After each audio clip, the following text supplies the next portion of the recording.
Hi అండి, అందరికీ నమస్తే. నేను మీ శేవ.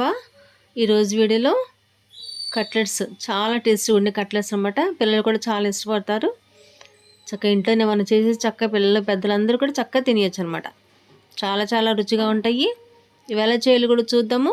మా ఛానల్ కొత్తగా చూసే వారు సబ్స్క్రైబ్ చేయండి, ఒక లైక్ ఇవ్వండి. చూడండి, చూడగానే తినాలనిపించేంతగా ఉంటాయి అనమాట. చాలా చాలా బాగుంటాయండి. బయట పిల్లల కోసం ఏమి తేకుండా చక్కగా మన ఇంట్లో చేసి పిల్లలు పెట్టేయచ్చు. ఇది ఎలా చేయాలో ఇప్పుడు చూద్దాం. వీడియోలోకి వెళ్ళిపోదాం. ఇంకా దానికోసం వేరుశనగ గుళ్ళండి నానబెట్టాను 3 గంటల పాటు. ముందు చక్కగా కడిగేసుకుని ఒకసారి మంచినీళ్ళు పోసుకుని నానబెట్టేసుకోండి. 3 గంటలు అయితే బాగా నానిపోతాయి అన్నమాట. ఇగో ఈ కప్పుతో సగం కప్పు మాత్రం పోసాను. మీరు చేసుకునే విధానాన్ని బట్టి, క్వాంటిటీని బట్టి ఎక్కువ కావాలంటే ఎక్కువ తీసుకోవచ్చు. నేను సగం మాత్రం పోసాను. ఇవి వేరే గిన్నెలోకి తీసేసుకుందాము. నీళ్ళు మాత్రం తీయద్దు. పల్లీలు మాత్రం వేరే గిన్నెలోకి వేసేసుకుందామండి. ఈ ఉడకబెట్టడానికి నేను స్టవ్ మీద నీళ్లు పెట్టాను అనమాట, మరుగుతూ ఉన్నాయి. వాటిలో ఇవి వేసేసుకుని ఒక 5 నిమిషాల పాటు చక్కగా ఉడకబెట్టేసుకుందాం. నాని కాబట్టి ఎక్కువ టైం పట్టదు, ఒక 5-10 నిమిషాలకి సరిపోతాయి అనమాట. బాగా నానిపోతాయి, ఉడికిపోతాయి, సరిపోతాయి. దానికోసం చూడండి, బంగాళదుంపలు అరకప్పు పల్లీలకి 2 బంగాళదుంపలు వేసాను. చక్కగా ఉడికిపోయినాయి. పొట్టంతా తీసేసుకుందాము. ఈ సైజు బంగాళదుంపలు సరిపోతాయండి. మీరు కప్పు పోసుకున్నారనుకోండి, ఒక 1/4 కిలో బంగాళదుంపలు అలా వేసుకోండి. ఇంకొంచెం ఎక్కువ అవుతాయి అనమాట. పైన పొట్టంతా తీసేసుకుని వీటిని చక్కగా మెత్తగా చేసేసుకోవాలన్నమాట. ఏ ముక్కలు లేకుండా చక్కగా మ్యాషర్ పెట్టి కానీ, ఫోర్క్ పెట్టి కానీ, లేదా తురుముకున్న మెత్తగా చేసుకోవాలి. మనం వేరుశనగ గుళ్ళు చేస్తున్నాం కాబట్టి చాలా బాగుంటాయండి. హెల్దీ కూడా కదా వేరుశనగ గుళ్ళు. పిల్లలకి పెట్టాలి, పెద్దవాళ్ళు తిన్న ఆరోగ్యంగా ఉంటుంది. చాలా బలం కూడా కదా వేరుశనగ గుళ్ళతో చేసేయండి. ఇలాగా చాలా చాలా బాగుంటుంది అనమాట. చూడండి, ఎంత మెత్తగా చేసుకోవాలి.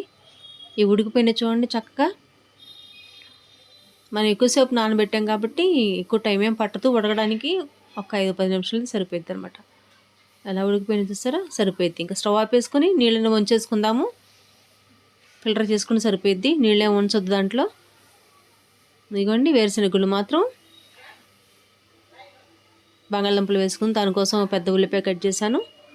కొత్తిమీర ఆకులు గుప్పుడు, రుచికి సరిపడా ఉప్పు, గరం మసాలా. నేను ఆచి గరం మసాలా వాడుతున్న 1 స్పూన్ వేసానండి. ఇది పచ్చికారం 1 పావు స్పూన్ మాత్రం వేసాను. బైండింగ్ కోసం బియ్యపిండి 2 టేబుల్ స్పూన్లు. మీరు శనగపిండి అన్న వేసుకోవచ్చు, నేను బియ్యం పిండి మాత్రం వేస్తున్నాను. మరి దీనిలో మన నీళ్ళు ఏం పోయక్కర్లేదండి. ఈ బంగాళదుంప ఉల్లిపాయలు వచ్చి నీళ్ళు మాత్రం సరిపోతాయి. గట్టిగా పిసుకుతా కలిపేసుకున్నాం అనుకోండి, చక్కగా ముద్ద అయిపోయిద్ది. మీకు బాగా గట్టిగా అనిపించింది అనుకోండి, 1 స్పూన్ అలా నీళ్ళు పోసుకోవచ్చు అనమాట. అంతగా నీకు నీళ్ళు అసలు పోయక్కర్లేదు. బాగా కలిపేసుకో. చూడండి, నేను చుక్క కూడా నీళ్ళు పోయేలా దాంట్లో. అలా కలిపేసుకున్నాక చేతికి నూనె రాసుకుని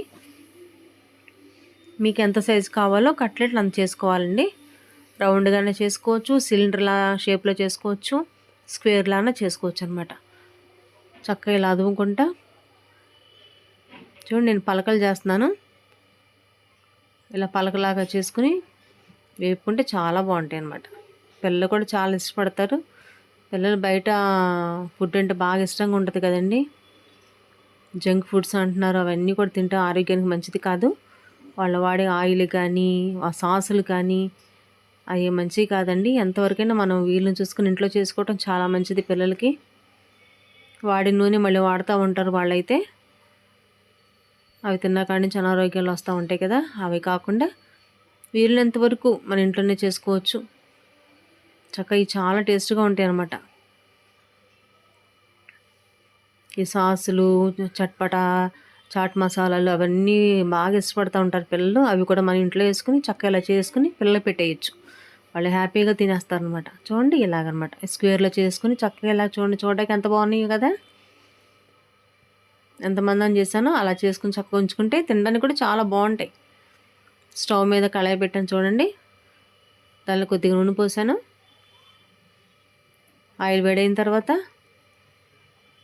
మరీ మంట మీడియంలో పెట్టకుండా కొంచెం పెట్టుకొని, హైలో మీడియంలో పెట్టకుండా కొంచెం మధ్యస్థంగా పెట్టుకొని చక్కగా నిదానంగా వేపేసుకోవటం. ఇంకా ఎర్రగా వేగిపోవాలి. వేయంగానే తిప్పద్దు, స్పూన్ పెట్టి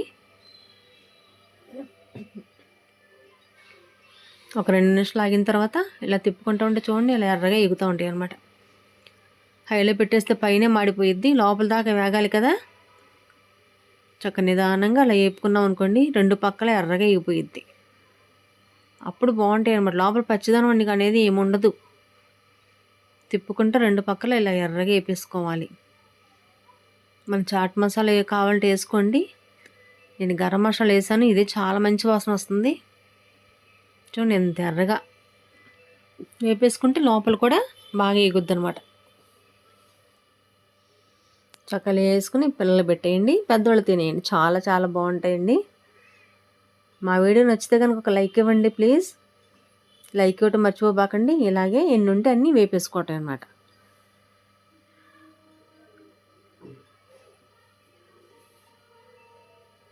చూసారా, ఇంతే, చాలా సింపుల్గా. వంట రాని వాళ్ళు కూడా చక్కగా చేసేయచ్చు ఈజీగా అనమాట. ఏం కష్టపడక్కర్లేదు దీంట్లో. చూడండి అంత సింపుల్గా అయిపోయినాయో. చూడడానికి కూడా ఎంత బాగున్నాయో, అంత ఎర్రగా చక్కగా, పైన క్రిస్పీగా లోపల సాఫ్ట్గా, చాలా చాలా బాగుంటాయి. చక్కగా సాస్ పెట్టుకొని కానీ ఏమైనా మీరు నంచుకు తినేయచ్చు అనమాట. సూపర్గా ఉంటాయి. మా వీడియో నచ్చితే ఒక లైక్ ఇవ్వండి, కొత్త వారైతే సబ్స్క్రైబ్ చేయండి. ఇవి కూడా ఒకసారి ట్రై చేయండి, వేరుశనగ పల్లీలు వేసి. చాలా చాలా బాగుంటాయి, పిల్లలు ఇష్టపడతారనమాట. చూసారా ఎలా ఉన్నాయో.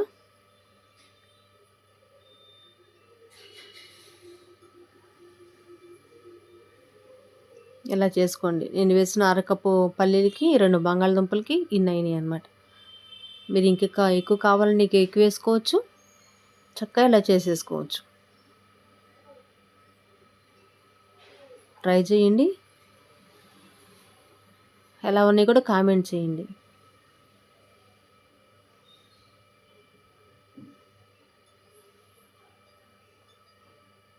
సరే, ఇంకా సాస్లో ముంచుకొని చక్కగా తినేయటమే. ఎలా ఉందో కూడా కామెంట్ చేయండి. నచ్చితే ఒక లైక్ ఇవ్వండి. బాయ్.